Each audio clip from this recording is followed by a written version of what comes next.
An update on a neighborhood we've been reporting on for years. Police have busted 2 people for open-air drug dealing in South Dallas. Shit, your teeth gonna break. A lot of people can't stand the pressure. Pressure make a nigga fold. I'ma stand in it. Like, I was born for this shit, I was built for it. That's why every time something come, I just run through it. Like, nigga, I ain't trying to dodge and I ain't ducking. I know what come with it. I know something gonna come. You gotta be ready when it comes. Know what to do when it. Montana 700 is now facing alleged federal scrutiny that has the entire Dallas rap scene on edge. Behind his rapid rise to fame and flashy jewelry, purportedly worth hundreds of thousands of dollars, there are growing rumors that he was involved in a sophisticated drug operation that caught the attention of federal investigators.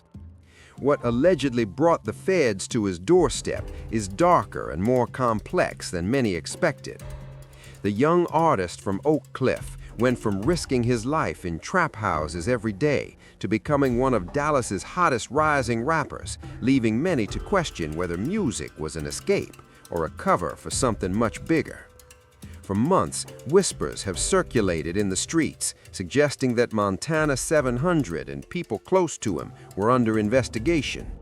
While much of this remains unconfirmed, the conversation has intensified as people attempt to separate fact from fiction. Montana, born Tony McDowell, grew up on the 700 block of Ivywood Drive in Oak Cliff, one of Dallas's most dangerous and impoverished neighborhoods. That environment shaped him early, forcing survival decisions most kids never have to make. By the age of 14, Montana reportedly had 5 aggravated robbery cases, a statistic that alone speaks volumes about how deep he was in street life before most teenagers even reach high school. This wasn't a case of someone dabbling in trouble, it was full commitment. Sources suggest that Montana's activities went beyond petty crime and evolved into something much larger, allegedly requiring him to legitimize his income. That's where music began to play a critical role. Oak Cliff is known for high crime, gang activity, and generational poverty. Montana was raised by a single mother supporting 5 children on one income, an almost impossible equation.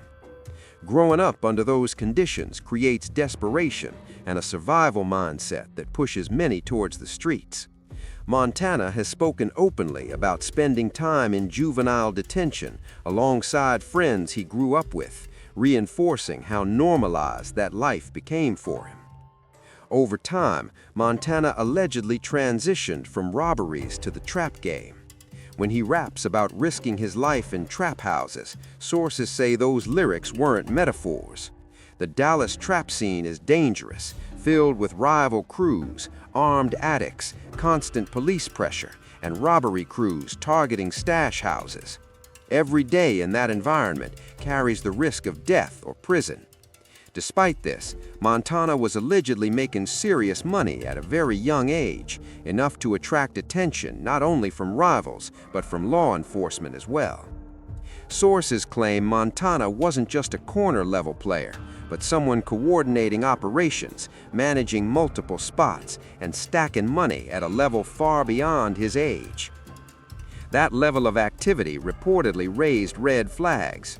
Then, in April 2017, something happened that shifted his life in a different direction. Montana's best friend, Mark Dean Bernot, known as Mike, encouraged him to pursue rap after hearing him freestyle. 3 weeks later, Mike passed away at just 17 years old. That loss deeply affected Montana. In interviews, he said his friend's belief in him pushed him to take music seriously, feeling like he owed it to Mike's memory. From that point forward, Montana began releasing music consistently, flooding the Dallas scene with projects that carried real pain and lived experience. His lyrics resonated because they reflected reality, not imagination. However, this is also where federal interest is rumored to begin. When someone is allegedly making large amounts of illegal money, it becomes difficult to explain sudden wealth. Cash deposits, luxury purchases, real estate deals, and expensive jewelry all require legitimate income sources. According to sources, the music industry can sometimes be used to explain income because it's cash-heavy and difficult to audit precisely. Montana's music career took off steadily. By 2022, his EP The One gained local traction, and by 2024, his collaborative project 704-2 with Zillionaire Doe helped define the new Dallas movement. His music stood out because it spoke directly about trap life, money, and survival. Songs like Pipeline became local hits, receiving radio play and club rotation. While Montana and his team say their message is about motivation and finding a way out, critics argue that detailed depictions of trap success can influence young listeners negatively. In neighborhoods like Oak Cliff, influence carries weight. When someone from the trenches becomes visibly wealthy and successful, that path can look appealing, regardless of the risks involved. Sources claim that federal investigators have been quietly building a case involving alleged drug trafficking and money laundering connected to Montana 700 and Associates. To be clear, these are allegations and no charges have been publicly confirmed. However, the reported strategy follows a familiar pattern, targeting lower-level associates, applying pressure, and attempting to flip individuals to build larger cases. Federal cases often begin with financial inconsistencies. When lifestyle, assets, and spending don't align with reported income, scrutiny follows. Investigators allegedly began examining Montana's finances, questioning how someone with a relatively young music career could afford multiple properties, luxury vehicles, and high-value jewelry. Music income leaves a paper trail, and if that trail doesn't match expenditures, it raises serious questions. Real estate is often highlighted as a common money laundering vehicle, and Montana has been open about investing in high-value properties. Sources suggest investigators may be examining where the capital for those investments originated. The concern, according to Street Talk, is whether legitimate businesses were allegedly being used to launder money from ongoing illegal activity. The broader issue goes beyond Montana alone. The new Dallas movement united artists across neighborhoods, promoting collaboration and cultural growth. While positive culturally, investigators sometimes view such unity through a different lens, questioning whether organized collaboration masks something deeper. Montana has been transparent about his past, openly displaying success on social media and speaking candidly about his journey.